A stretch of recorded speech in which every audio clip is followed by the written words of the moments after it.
Creativity is an addiction. Unplugged because we will always say yes to creativity. Totally uncut because we always make mistakes. So why not turn it into a tool? This is Arroe Unplugged. Hey, it's Arroe, and this is Vocal Frag. This is where we go to ask the questions, to question the answers. I do this on a transition walk through this beautiful forest in South Charlotte, North Carolina. We all go through several transitions in one day. It's not a mood swing necessary. What it is, it's a transition. It's a whole entire body transition. Be it from job to job or task to task, you're going through a transition. And sometimes we get caught up in ourselves. It's almost like somebody has taken a stick and they've put it in the spokes. And it's like, what just hit me? Oh, I'm in a grumpy mood now. Leave me alone. I can't handle it. It's a transition.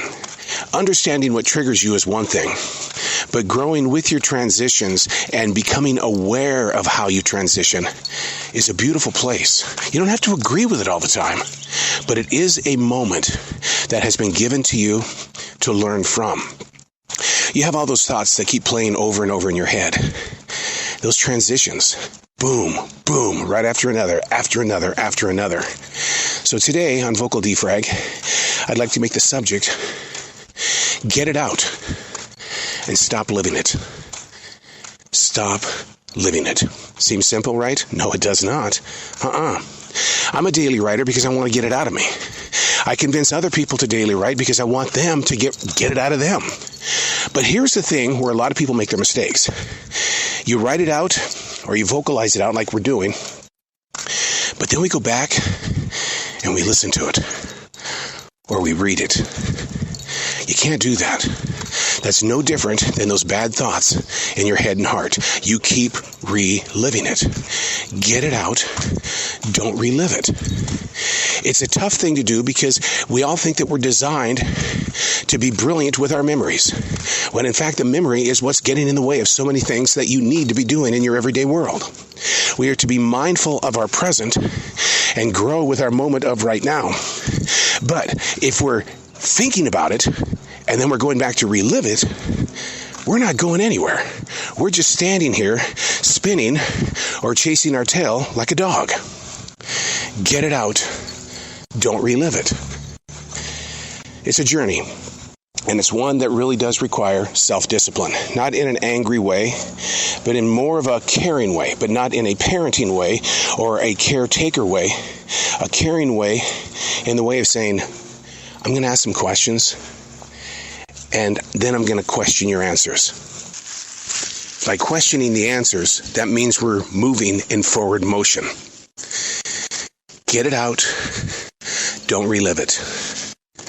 A good example of that is with my daily writing. I have 29 years of journals, several different journals, all properly taken care of. They're in weatherproof, airtight containers that when you do go back and you open it up, they stink like hell. And I think that's just what happens with writing, the smell of ink and everything else in the everyday life. Maybe the life stunk like hell and it's trying to get out and become a part of this life. But because it's locked up, it ain't going to become a part of this life. I don't go back and read the writing because in reading the writing, you're reliving that moment. And what would be my interpretation this time around when it comes to seeing what I lived? The interpretation might be judgment. The interpretation might be, oh, I feel sorry for him. He was having a bad day. What is your interpretation today versus what you put on paper 10 or 15 years ago? How about this? What you put on paper 10 or 15 minutes ago. So that's why I try to encourage people to write. Just don't go back and reread it. Don't do it. Don't relive it. You're putting yourself back in that mental place where you're going to start feeling sorry or angry about something that you have done. I battle with this almost every single day. And that's the reason why I take a transition walk. Because when I do get into those moments where I'm doing this comparison living, I can't shake it. It's very difficult. So therefore, I use my defrag journals to wake up the system of choice. The inner core is always going to question. It's always going to be its own self because it doesn't always like what the outside self is doing. That's where you get physical. The difference between your physical being and your inner being, there's got to be a communication level that has equal ground to be heard. You've got to be able to have that conversation, and in doing so by way of defragging, be it in a journal or be it on your smartphone, get it out, but don't relive it. Let it flow freely from you. You know, they always say that an artist, it really doesn't belong to them. It belongs to the world.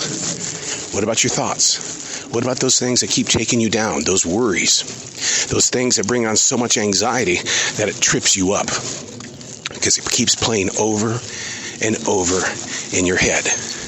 And if you took the time to defrag, to keep a little journal, to bitch, to moan, to celebrate, to dream, it's amazing the feeling when you have that sense of freedom inside your soul. I'm not preaching like a preacher. I'm not talking like a teacher.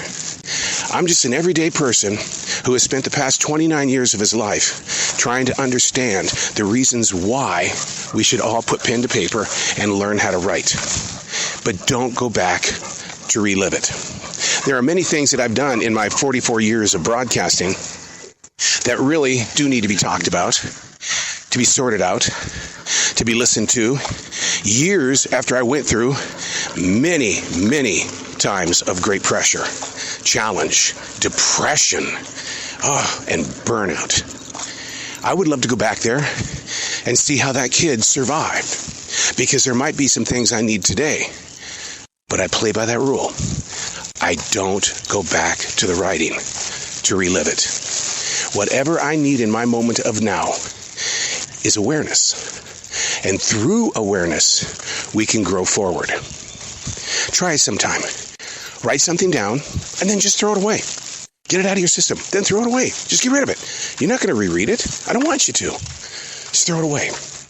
And I think that's what I do when I put my journals inside these really cool airtight containers. Because it's my way of just saying, go away. Thank you. We had a great time together, but we're not going to have another day together. So getting it out, but not reliving it. It's a running theme, and if I say it enough, maybe it'll finally sink in, and you'll go, you know what?